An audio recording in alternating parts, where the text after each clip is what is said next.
Hi there, everybody. Today I'm going to tell you about something that hopefully will never happen, but if it does, then well, maybe you're going to get some knowledge here that's going to save your life. Hopefully so. So, uh, I'm going to talk about a nuclear attack and about your chances of surviving such an attack. You know, there's been a lot of videos about, say, after one or more nuclear explosions occur, what to do then, what not to do, what can kill you then, and it assumes that, well, you somehow survived the initial blast. But how to do that? Where to live to have the maximum chances for that to happen? Well, I'm going to tell you about that right now. And you have to understand that the subject is, of course, very grim. And I'm just going to give you a few situations here. And don't take this, don't apply this to real people now. But you have to understand that governments that will use such weapons, they don't care for those they are attacking. Okay, so they will do whatever is needed to win, and so we will have a simulated situation here, or several. And yeah, I hope it's gonna show you well, everything you need to know. So let's get at it. Let's assume we have something like this. Sorry for not making this digital, but actually in the future maybe I'll insert a few. Yeah, I'll type this in, not just draw it with a pen, on a piece of paper. But what you can see here is this is nation A. Okay, this is the nation that is gonna be attacked, and you gotta understand, of course, both nations will launch nuclear missiles at each other. That's what we're assuming, and I'll try to show you the rest of the world in this situation too.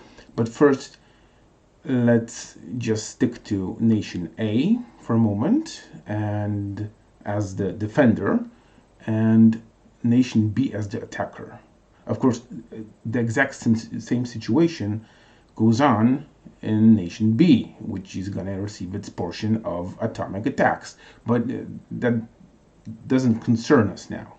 Okay? So, nation A, in our example, has 50 huge cities. These are million plus cities. So they're huge. They're the biggest it has, and one of the biggest on the planet, of course. And then it has, in our example, 1,000 medium cities. These are from 100 to 500,000 on average. And then it has 10,000 small cities. So these are about 10,000 people each. And don't try to apply this to any real country. This is an example. Now, the enemy, this is country B, will have, let's assume, 1,000 nukes. This means right now that it has 1,000 rockets, one nuke in each rocket, and those ICBMs, intercontinental ballistic missiles, can hit any target in nation A. Now, let's switch from country A to country B for a moment and think, how would we plan this attack? What do we want to hit? These weapons that we are using, atomic weapons, of course you have thermonuclear weapons, that is hydrogen bombs, which have a much bigger blast, than mere atomics. But whatever weapon we are using, we are going to hit cities, because other targets, well, you could aim a few at military bases, not bad targets really, if you can actually destroy them, especially if they hold some of the nuclear arsenal of the enemy, and then you can kind of destroy that before it launches. But that's a situation that will not happen. In other words, if one nation launches, the other will launch whatever it wants and won't be stopped by that first attacker. There's pretty much no chance. So, what do we want to hit? Well, if we treat this like a game, then most likely the 50 biggest cities, and well, we have 1,000 rockets, so what, 950 smaller cities. And this way, we kind of get the biggest score, right? The maximum amount of people affected. But what do we want to do to these people? I mean, you could say you want to kill as much of the population of the enemy as you can. But let's take a country like the United States with more than 300 million people in it. And let's say such an attack would kill 5 million. Or it could kill 6 million or 4. The difference really isn't going to be that big. Of course, if you're going to die or live, that's an enormous difference to you, but it's not a big difference in an atomic war. Most of the population is going to be there. It's going to survive. What if you kill half? Let's say 150 million. Well, there's still going to be 150 million left. So,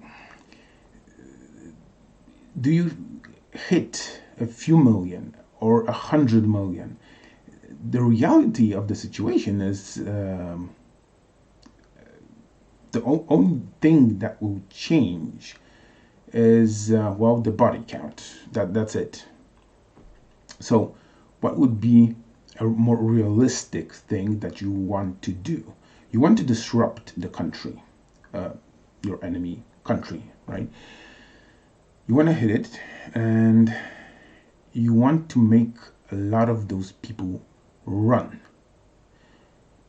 because they need to, because they're in an area that's affected by radioactive fallout, not necessarily totally destroyed area. That doesn't actually change a lot.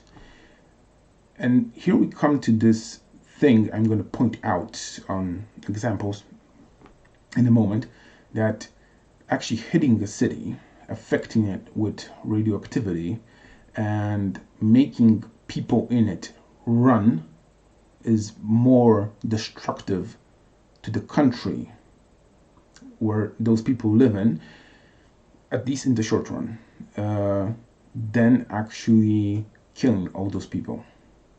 Because imagine, you have a big city and boom, it's gone. And there's war on, right? Because this is kind of a, well, you can think of this exchange, this nuclear exchange, as the beginning and the end at the same time. But honestly, after such an attack, you don't really plan an invasion on that really irradiated country, because your irradiated country is gonna cause you a lot of problems. So after this, you still have a war, just total devastation. So if you hit a lot of cities and make a lot of people homeless, you need, as the country, that is their home, needs to provide shelter, food, medicine, And the more people it has on its hands like that, the more people it needs to take care of, the bigger the problem it has. So this example, okay, it assumes that each and every of the attacking nation's warheads will reach its destination. But knowing that there's going to be an attack, you're going to put your defenses in some positions in your country as the defender, right? Now, how effective will those defenses be? Quite often you will hear that the effect will be very small, that maybe a few percent will be hit of the rockets, right? Um, well, even if there is a small effect from any one defense, so like have an anti ballistic missiles, so you shoot something that may damage them, may destroy them, and it maybe such a counterattack has 5% of succeeding, right? But that means that if you have 20 of those installations and only one approaching ballistic missile, it's statistically almost certain that you're going to hit it with something and you're going to bring it down. So, assuming that you will not defend everything, because it's pretty much impossible, you got a big country and your defenses, let's say that they aren't that good, or you don't know. You know, the enemy has developed its technology and it's still developing and it's getting better and better, and you don't know. Maybe your defenses will actually work. Maybe they'll get 50% of those missiles. Maybe they're gonna get only 5%. What do you do? Well, quite obviously, you know these big cities are gonna be the main target. That means you put your defenses close to them. You protect them primarily, and you leave pretty much the rest of your country to be attacked at will. Now, this might be, you might see this as cruel, perhaps, you know, just saying, oh, smaller cities, we can sacrifice them.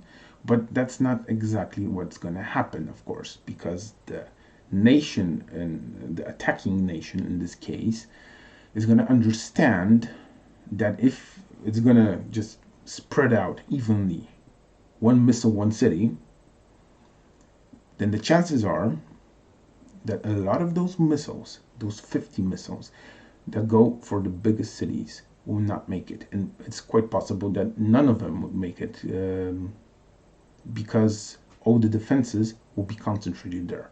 Now, that would still mean that they hit 950 other cities in this case, right? And maybe a few would also get protected by being close to the big ones and therefore getting some measure of protection. But let's assume that that doesn't happen. So it's kind of a success, but not really, because your main targets have not been affected. So what can you do? Well, if you think of it like this, you want to hit those biggest cities, not just because the effect people running from them will have and the death, but it's going to be a symbol in a way, because you're going to be hitting those cities that people in other countries can find on the map. They know, oh yeah, that's a big one. Yeah, everybody knows about that. Oh, I heard about that one. That's some small city, even if a lot of them get hit. You want those big ones to get hit really hard, theoretically, or at least you want certainty that that's going to happen. So what can you do? Well, if you take 500 of your nukes and just shoot 10 at each city, then, well, technically you have 10 times the chance of hitting them. Maybe, yeah. I will just get into that in a moment, but that's a logical thing to do, basically. So, and even more, you could technically say, you know what, I don't care about those smaller cities. Let's just spread those 1,000 nukes on those 50 cities and aim what, 20 at each city, and have almost certainty that we will hit them. Now, let's take a look at a big city, right? Where do you want to hit the city exactly? Well, technically, you want to hit it somewhere in the center, because that's where the population will be the thickest, the most people will be living there. That's gonna be the heart of the city, really. Maybe it's gonna be the financial center, maybe it's just gonna be where the most people live. Not to give you any real world examples, but of course, if you think of New York City, for example, New Yorkers, hi to all of you. Been in your city, it's great, really is. So don't take this any way you shouldn't, right? Just giving an example. But if someone would want to attack New York, they would attack primarily Manhattan, because that's where the financial center, the richest part of the city is. That's where it's gonna be most painful when it's gonna get hit, as we kind of know. Now, so this imaginary city right here, with this square in the center, this is the target, really. But now we have 10 nukes. So what do we do? Well, I guess we could hit him here 10 times, but that's not really gonna do more damage than just one explosion. Maybe a little more. So we could sprinkle these nukes some, let's say like this. Let's see, 6, 7, 8, 9, 10. But there's a problem there. If this nuke that's gonna go to the center gets taken out, then we're not gonna hit the center. And we could say, well, okay, but you know, the city's gonna be hit, it's gonna be poisoned. Yeah, but let's say those defenses came into play, you know, and actually I spread 10 nukes here. We could, in my previous example, we could actually have 20, but you know, they're gonna be somewhere aimed at different parts of the city, in theory, in this example. But let's say that most of them actually get taken out. A few make it, and let's say they hit the outskirts of the city, and so somewhere like this. Okay, so we're gonna have badly hit areas there, and you're gonna have, you know, mushroom clouds and the whole city kind of poisoned, but in a very drastic situation, and World War III would definitely be such a situation. The government could say that yes, the city has been hit, but we're going to do everything we can to quarantine this, and because other cities were hit, we're not going to move everybody out of it. And they'll just say, okay, look, we're gonna wash away the radioactive material. We're gonna do many different things, but you can pretty much stay home. You know, that's probably gonna cost people part of their lives. It's gonna shorten their lifespan, and they can actually, well, get cancer and even be unlucky and die from radiation poisoning, because even if you clear out everything, there's going to be some little bit here and there that you're going to miss, and if someone comes into contact with that, it might cost him his life. But still, this is not a success, really. It's a partial success for the attacker. But the attacker wants to hit the city in the middle, in there where the population is the thickest, where you get radioactive material and irradiated stuff covering pretty much everything around it. So let's say that the attacker actually says, okay, you know what, hitting the center of the city is quite enough, so let's just aim all those nukes right there. And that's what he does. So they go in this kind of, well, maybe not a line, but you got a bunch of missiles and they go hit, or they want to hit the center. So what? You can have up to 20 nuclear explosions there? Well, no. You see, you will have one.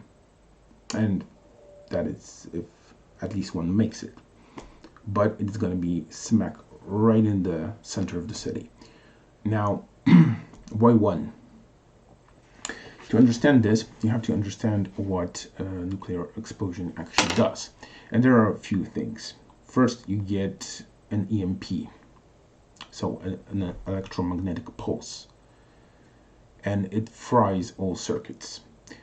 It destroys computers, destroys cell phones, and electronics, like in cars. You know, every newer car has some electronics in it. And planes, yeah, they're gonna be affected too. And missiles flying in the air, perhaps they will. Perhaps they will be protected. You know, you probably have to understand that there are going to be EMPs going off, and they're going to be massive in scale.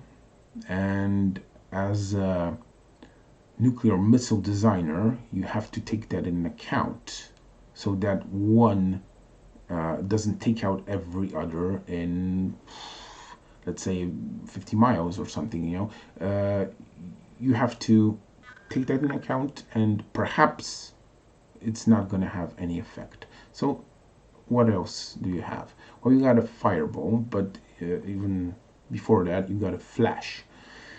But the flash, that's pretty much like standing in the sun for too long, for a long time, and it's concentrated in just a brief moment.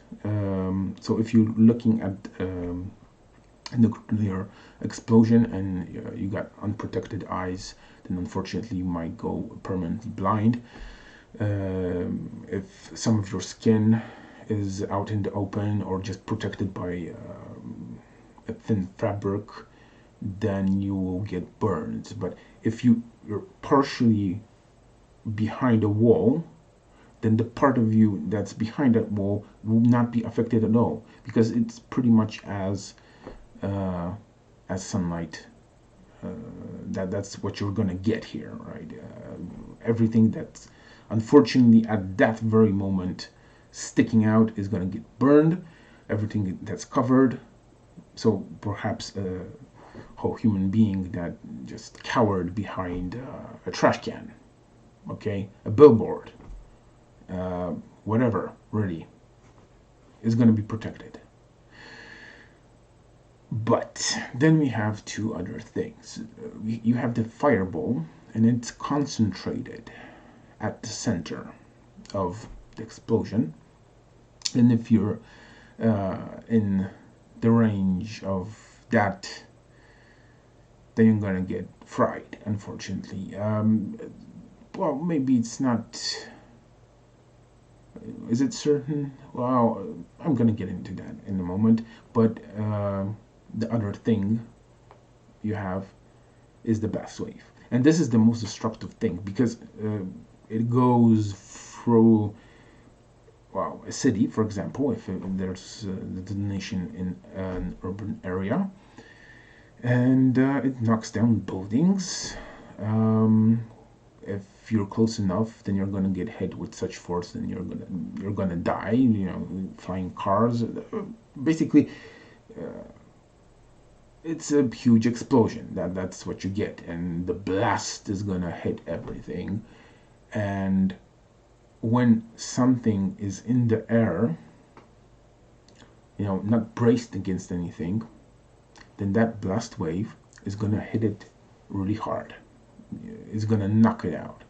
It's gonna do, well, so much damage on impact, that might be enough. And so I would assume that if you have 10, 20 missiles going to one point, and one gets there and explodes on the ground, then the rest are going to be destroyed in the air by that blast.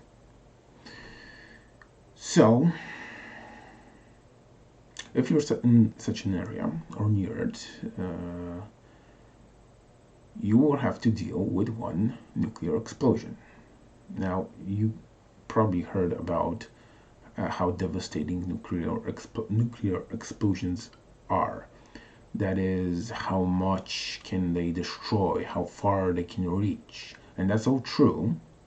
However, you have to understand, well, you have to remember what we already stated before.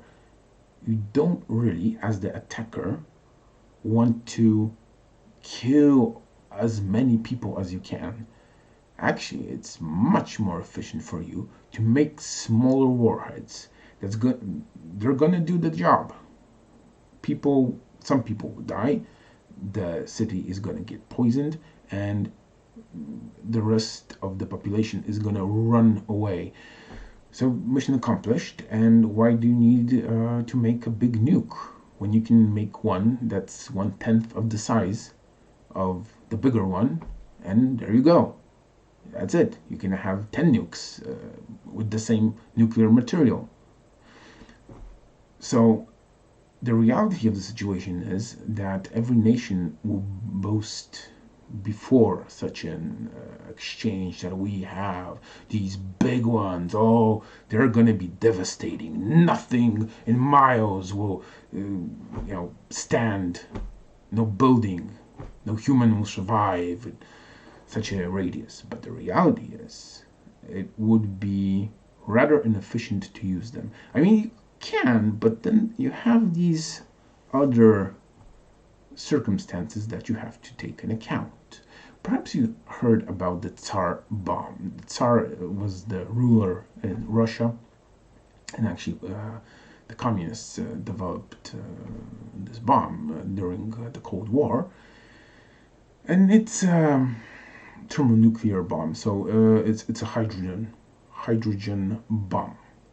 Now, if you don't know how atomic bombs work, an atomic bomb has its atoms crushed into each other. So they get squeezed by an explosion of, explosive material around it. And it has to be very precise. When that happens, you get a chain reaction. And what that chain reaction, at its core, it has the split of atoms, radioactive material that has specific atoms that are good for this.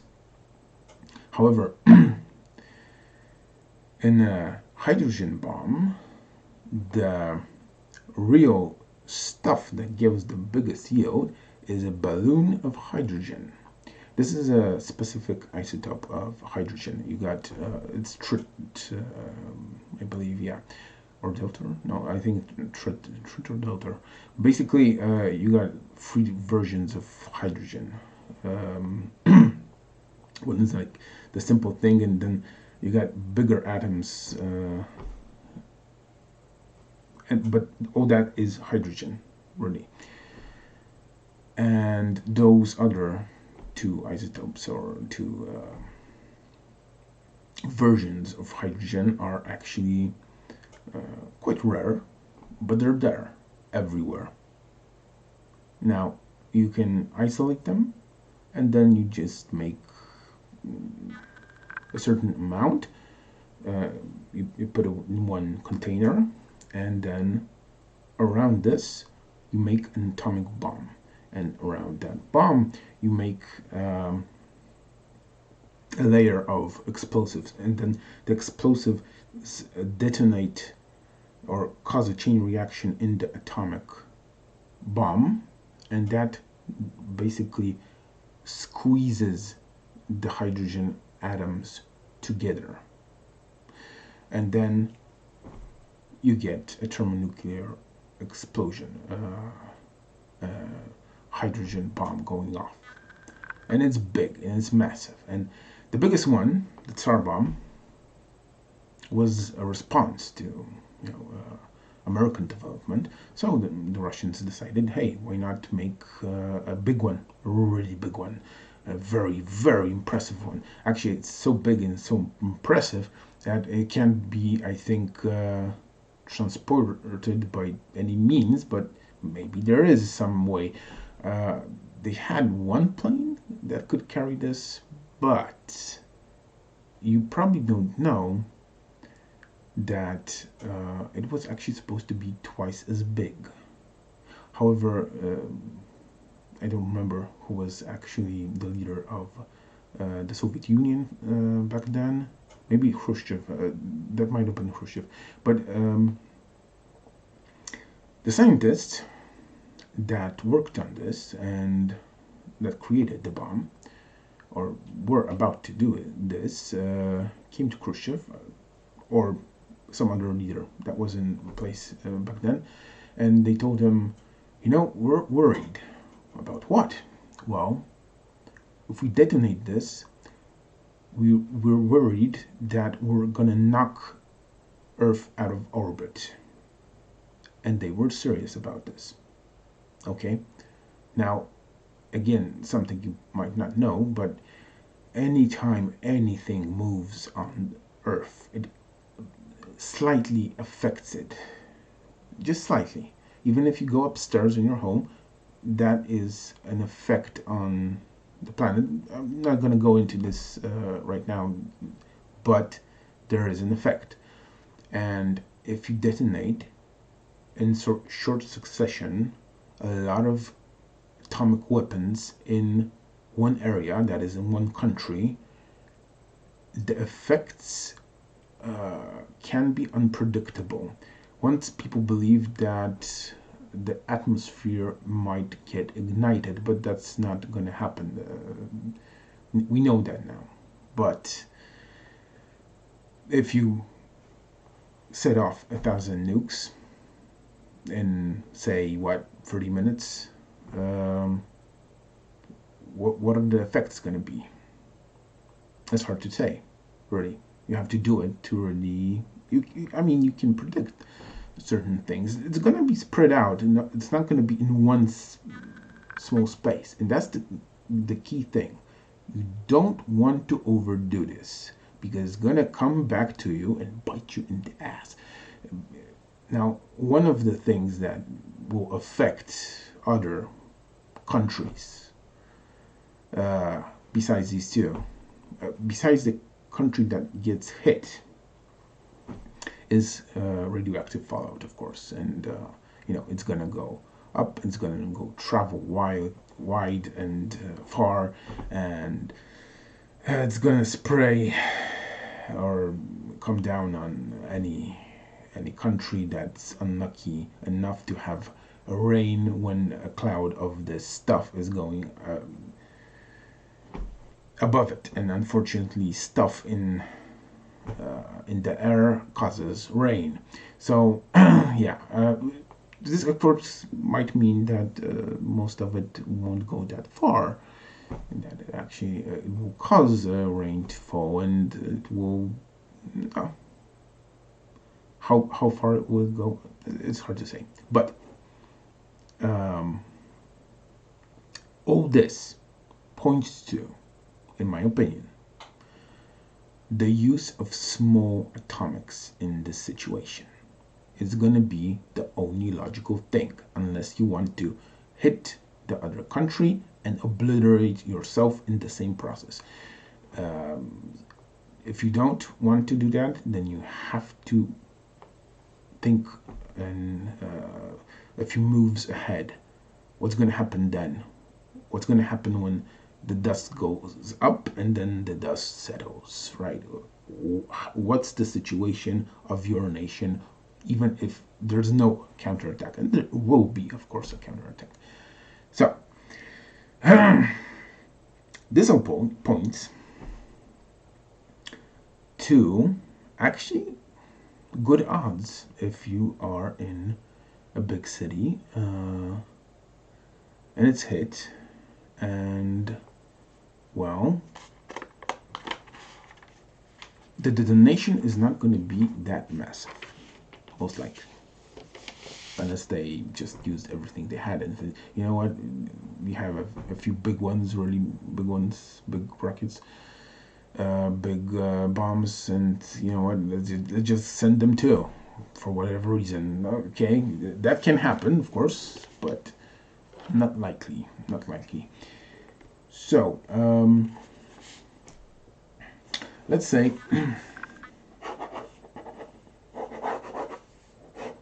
we have a densely populated area of a big city, and it has skyscrapers. And let me get back to that poor Manhattan I already mentioned. I was there, I saw how it looks, and it's really great, you know. And it has such an amount of very tall buildings, one by side by side, that this would actually affect massively any nuclear explosion. And now let's just but this is of course an example, you know.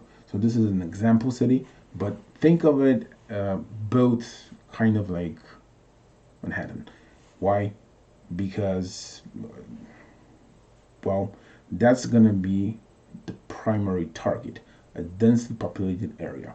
So let's just look at it. So this is a street, and what we have here is crossroads of sorts. So this right here, and each of these four directions is open, and if we have a blast in this point on the crossroads, okay, then a lot of the explosion, because you have to understand that an explosion is going to go always in all directions, up, down, on the sides, evenly. Now when it goes down, it bounces up, so that part of the explosion that hits the ground is going to destroy some material, is going to irradiate it, and it's going to push it upwards. That's where you get the mushroom cloud. Those are two things kind of combining, the part of the explosion that goes up, and then you add that material from the ground, from the surrounding area of the explosion. So what you actually have going all those directions on the, let's say, the belt of the sphere of the explosion, that's what is actually going to affect or hit a city in this situation, or any object or person on its way. So what I'm talking about, of course, is mostly the blast, the shockwave. But in the center, you of course have a fireball. How big, how intense is it going to be? Well, it's going to be intense, but how big? That depends on the power of the nuclear explosion. But as I said, it's probably not going to be that powerful. Still, anything in some distance is going to be burned. It doesn't mean that everything is going to be absolutely destroyed, steel melted or something like that, but any living thing in that distance, whatever the distance is going to be most likely killed, or perhaps if that living being is protected somehow by a set of circumstances, or being, I don't know, in a vote, for example, but those are exceptions to the rule here. So let's look at the blast, because the blast goes much further and potentially can do much more damage. So in this situation, it's gonna go undisrupted along these roads here, these streets, but it's of course going to go in every other direction too. So those buildings right here are going to get affected, going to get hit. Now the thing is, everything in the path of such an explosion will affect it. Now how will it affect it? What's the effect it's going to be? The more powerful the explosion, then the less it's gonna lose on these objects that it's gonna encounter. The more area it has to just go straight forward, the more energy of the explosion or the blast is going to dissipate here. So if we just move this explosion just a little bit, then a few things will happen. So for example, let's say it detonates here. No streets north and south. These two, of course, are in the same place. Now here and here we have two buildings that will be hit much harder. But how will those buildings actually behave when hit? Well, that depends on a few factors. One is, of course, just how tough they are, but then there's something more. You see, a building usually nowadays, especially a skyscraper, is a construction of metal beams and concrete floors, and a lot of empty space between that. Now this can actually act as a certain protection for that building, because part of the blast is going to go through it. So it's not going to be a massive wall that's going to absorb part of that explosion. Is going to be more like a bunch of holes, right, or skeleton of a building, and a lot of that explosion is going to go right through it. It's just going to bash everything in it. But you have to understand that there are going to be these minor things happening. For example, the explosion originating somewhere here, when hitting this concrete floor, now partially it's going to be absorbed, so you can get an effect like, it's going to get whacked, but it's going to be destroyed. But some of it is going to be also redirected, and this is going to appear through every single part of the affected area. Hard objects will redirect partially the explosion, the shockwave. And if you want to see that happening, then look on YouTube and find some tests that the American Army was doing on atomics and with soldiers. So what would happen is they would tell them to dig a trench, get into the trench, hide in the trench, and then they would set off a nuclear explosion not that far away, and the blast wave would go over them, which is absolutely logical. This is exactly as how a trench works. In war, you dig trenches because if you have an area that's below the surface along which the blast will go, then it's gonna pass it. And I know I'm referencing New York, I think the third time here, or maybe more. But there's this video when one of the towers collapsed, and it's from a cafe, and you have this street, and you have this mass of concrete dust, and it shows you where the path of this, where the, well, in this case it wasn't an explosion, but the effect of the collapse, where it expands and it goes along the street, and it doesn't go on the sides, right? They have a glass door, a few glass windows, and they're not affected. They're not knocked inside. They see this, they film it, that's it. What happened? Well, what happened is the explosion was directed.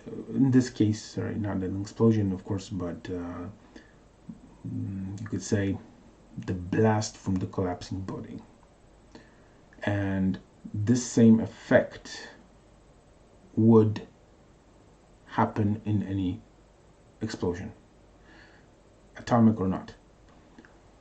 So you get hard objects and they can redirect this. Now, just, I mean, you don't build buildings like this, but imagine that someone would actually construct a city that would supposed to be as protected from atomic attacks as humanly possible.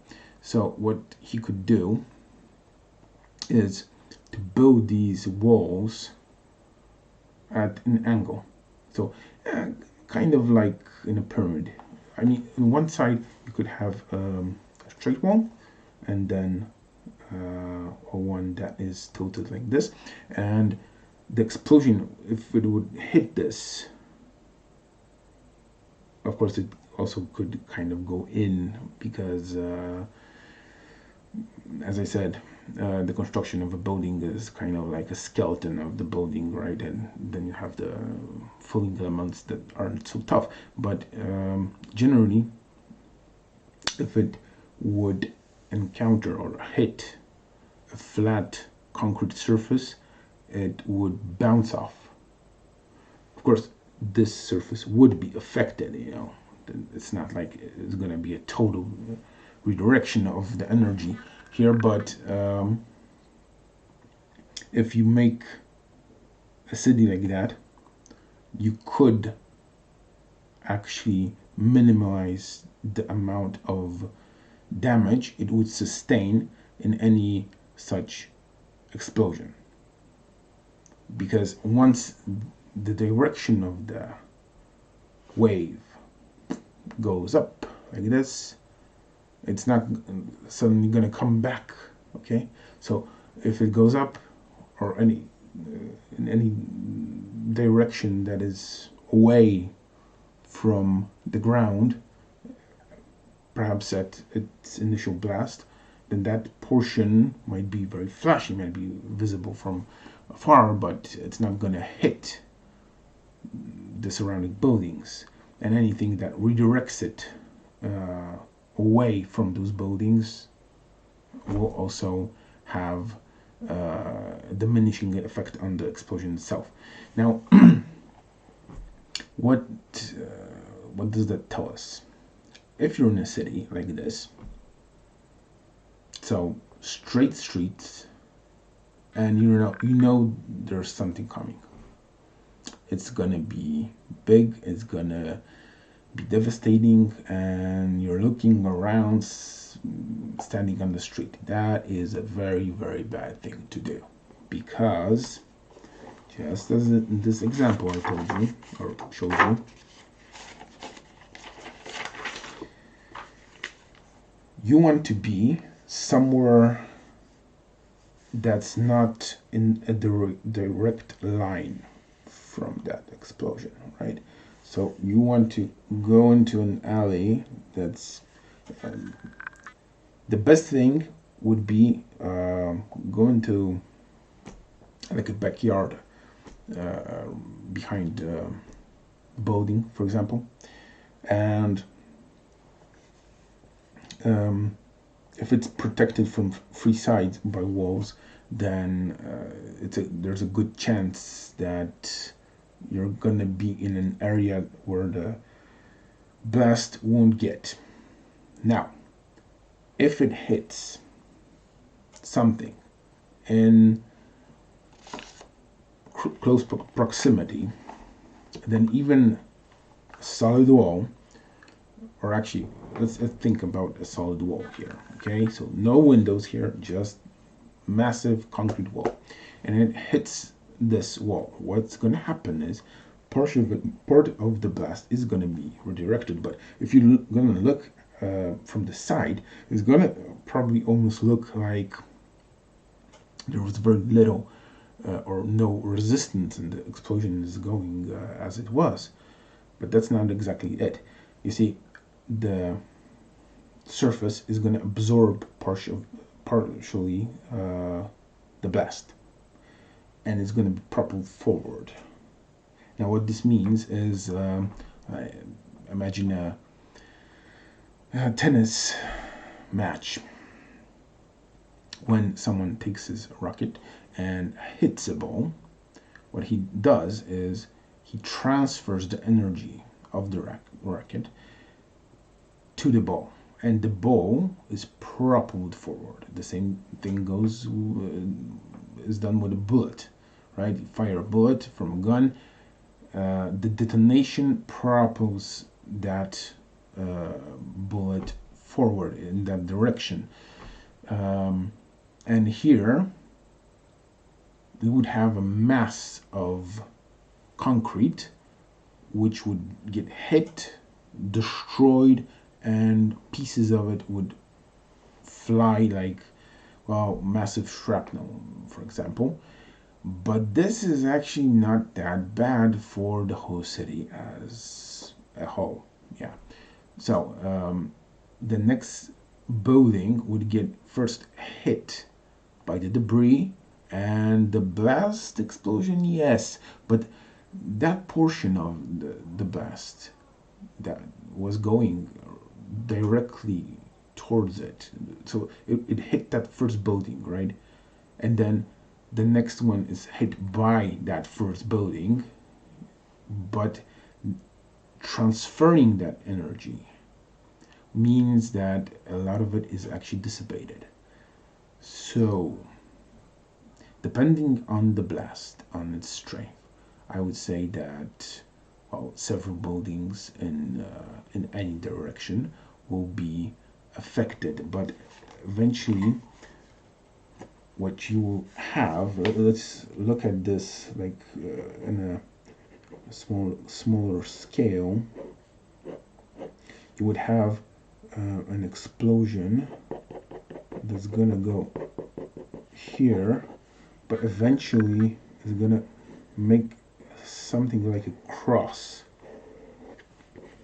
That's how it's gonna move, right? So wherever it's not gonna be blocked, and it also can be directed towards that, unfortunately. So in this second situation, if it's close enough to the crossroads here, it can actually partially hit something here, and of course, you know, it's gonna destroy this building and etc. But partially, it's gonna be redirected, and here we have the path of the least resistance, and so any such street is a death zone. Really, that's if you stand there, the blast alone, well, might kill you. If it doesn't, then the debris that's propelled forward by the blast itself can hit you, and if it hits you, then that's probably it for you, you know. So avoid open areas, and if in such a situation, knowing that an attack is coming, try to be in some area that, well, if you can choose, and if you have like 40 minutes, driving to a more distant part of the city, on the outskirts, is probably a good idea, because that's much less likely to be hit. So that's one thing. But if you can't, then try to get in an area that's kind of protected from all sides. Understand, of course, that this still means that the building or the buildings around you might collapse. So being in a structure that is reinforced even more, for example, an underground parking lot, might be excellent. That might be a very good place to go, to run into, to hide, and you might get buried there, of course, but it's a big area, and you got a chance at least, you know. What else? Sewers. Well, on one side, you can get into an area that way. There's gonna be like a trench away from the blast, but the problem is, if any portion of the blast runs along the sewer pipes, then you're cooked, because this is gonna basically act as a gun. Okay, so you're gonna have a narrow space and a blast going along that, and it's gonna go far, probably further than anywhere above ground, actually. The thing is, if the detonation is partially directed in there, so how exactly would it have to land to devastate anybody or kill anybody or maim anybody that is in there? Actually, it would probably be death, because the change in pressure would be just yeah, you probably wouldn't be able to survive that. But if no portion of said blast, let's say for whatever reason they have this concrete platform and it's above ground, right? Just a little, but let's say, I don't know, 10 feet, 15, 20 feet, and it's instead of one of these buildings, and it hits exactly in the middle of that. Now, would that blast get into the sewers, any portion of it? Well, maybe not. And then those will be the ideal hiding place. But as I said, if anything goes in there, that's it. Unfortunately, that's it. Okay, well, enough of this. Well, actually, no, I have more. Unfortunately, I have more. You see, this right here was a nice, clear, simple example. But of course, an attacker can have more atomic weapons than 1,000. And actually, when you look at the two biggest arsenals, the Russian Republic, which has 8,100 warheads, and the United States, which has, if I remember correctly, 7,900. They could, if they decide to shoot each other with all of what they have, well, they can hit many, many more targets than I presented here. But let's say you are an attacker and you have more than 1,000 nukes. Maybe you got 5,000, maybe you got 8,000. And you decide that, well, this is the day. And you're going to shoot the other country, your main enemy. Will you shoot it with everything you got? Then you have no nukes left. It's going to survive. But let's say it actually doesn't shoot you with 10. The situation immediately after that is your people, or what's left of them, are trying to recover, and they have the same situation, but they have 10 nukes, and you don't have any nukes now because you shot all of them. So it's quite logical to keep some of the nukes in reserve, but that reserve is gonna get hit most likely, because remember what I told you, that there are other targets possible. Well, of course you can have military bases. The problem is that military bases will probably be the most protected parts, even more than the big cities.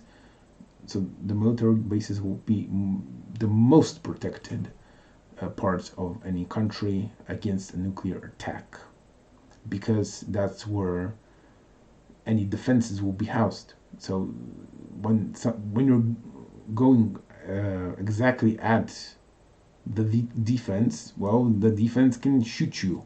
That's how it works. So it's quite possible that no attacks would actually be directed against said bases, but seeing them as a waste. But then again, when you have 8,000 nukes, you can take the chance and just send a few here, a few there, and it's not going to change much. So, in effect, what that would actually do is possibly take out some of the nuclear arsenal that hasn't been launched by the enemy country. So let's say you have 8,000 nukes and you launch 2,000. How much is the enemy going to destroy? How much of your potential? Of course, you're not going to get everything, most likely, but out of the 6,000 you have, they might get 4,000, maybe 5.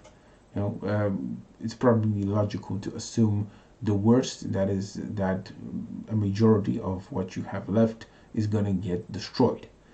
Now, there are other countries on the world, and after such a attack, some of them might say, you've been very irresponsible. You caused a nuclear war. Now we all are affected, and now we decided that we can't let you just roam on your own.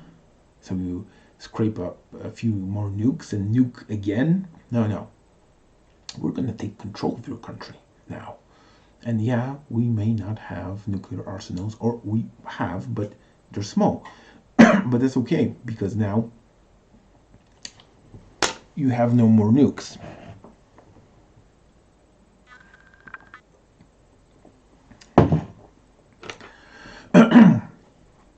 So as you see, leaving some behind is a very good idea.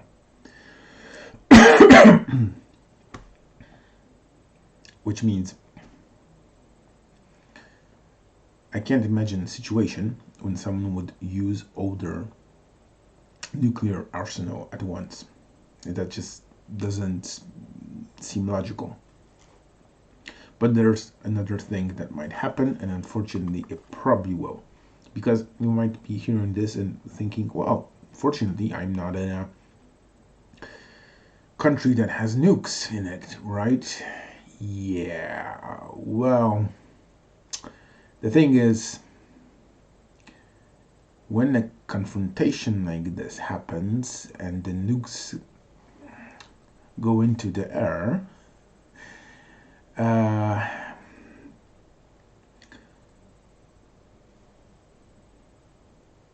the attacker or the attackers will think, what about those other countries?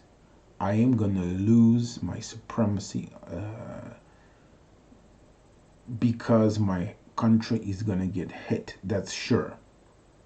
But now I can hit a few other countries, cause some problems, and say, hey, you're kind of in league with that other country, my enemy, and well, I just had these positions like that, and they are aimed at your capital and a few cities here and there, and now you have a nuclear situation or devastation in your country. That's how it is. We are all are on the same page here. Yeah. So I think it's quite possible that other countries not involved in such a duel between two of them, between two nuclear capable countries, that those other countries would be hit. I think that's quite probable.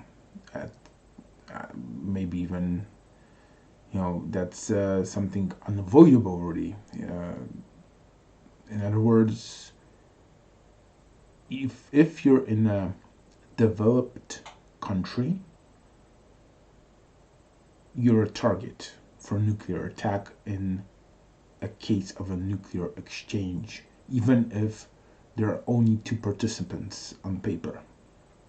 Then unfortunately you're going to probably be hit too, which means that thinking about all this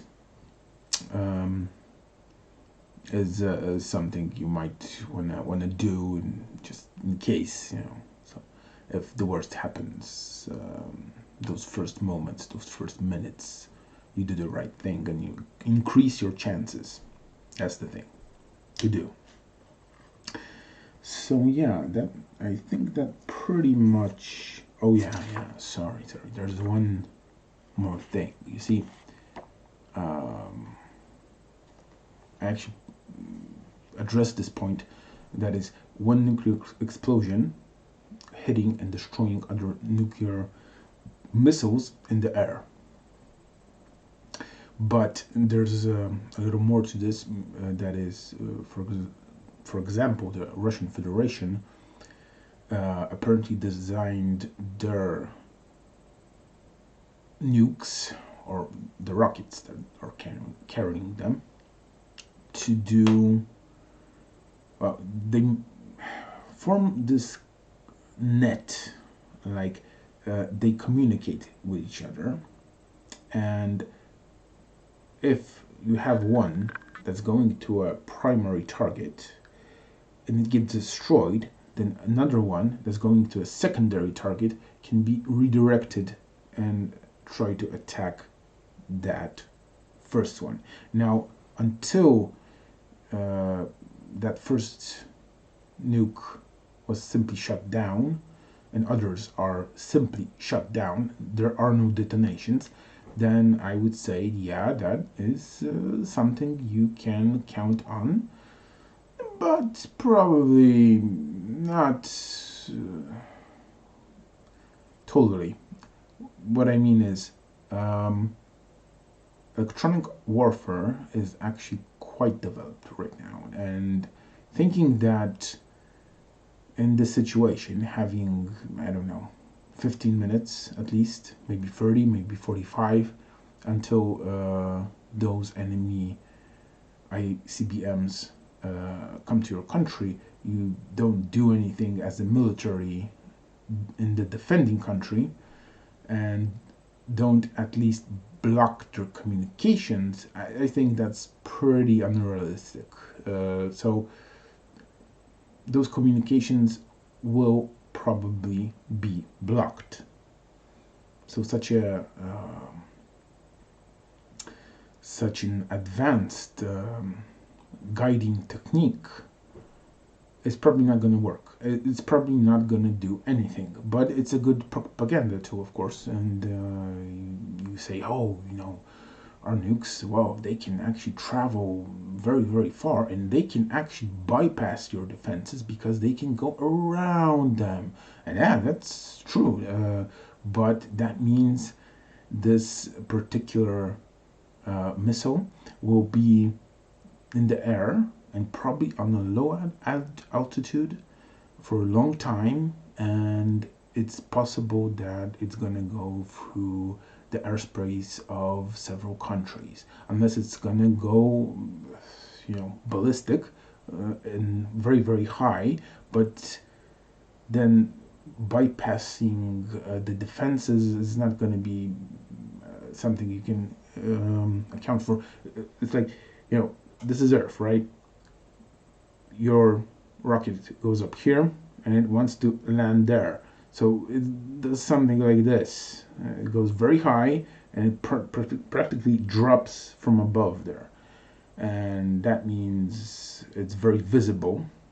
And if you have, say, satellites that defend your country, then they can do their job. Absolutely. And if it's a sneaky missile, it's going to go low along a route that you wouldn't necessarily specify. You can't comprehend where it's going to go exactly.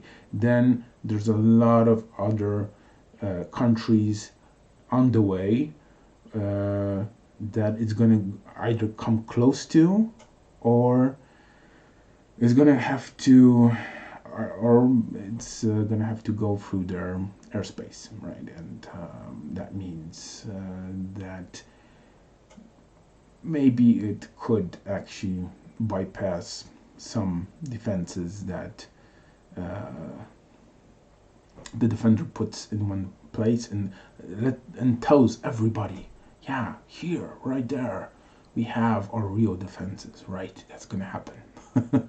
Now, the reality is that whoever attacks will find that the defenses are probably not where he expected, unless he has very good agents working in the enemy country.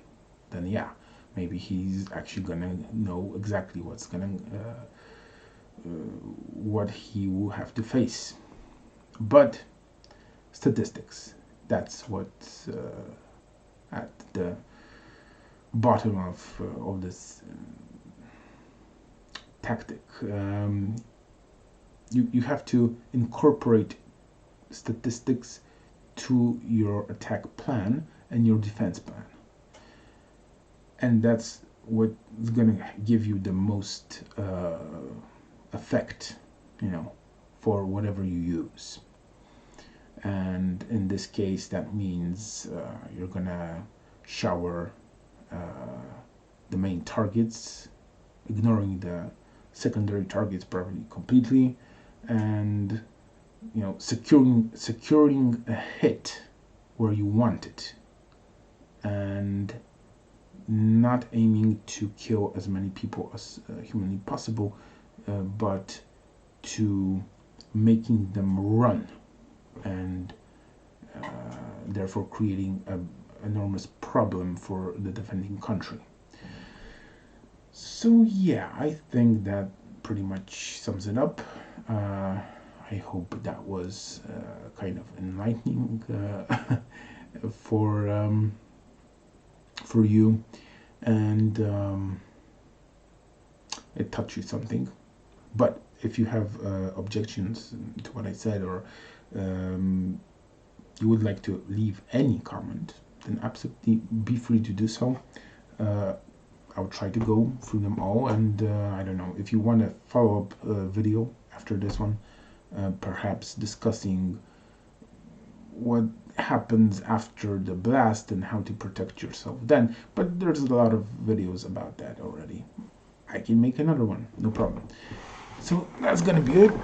Thank you for watching. I hope this was interesting and educational for you.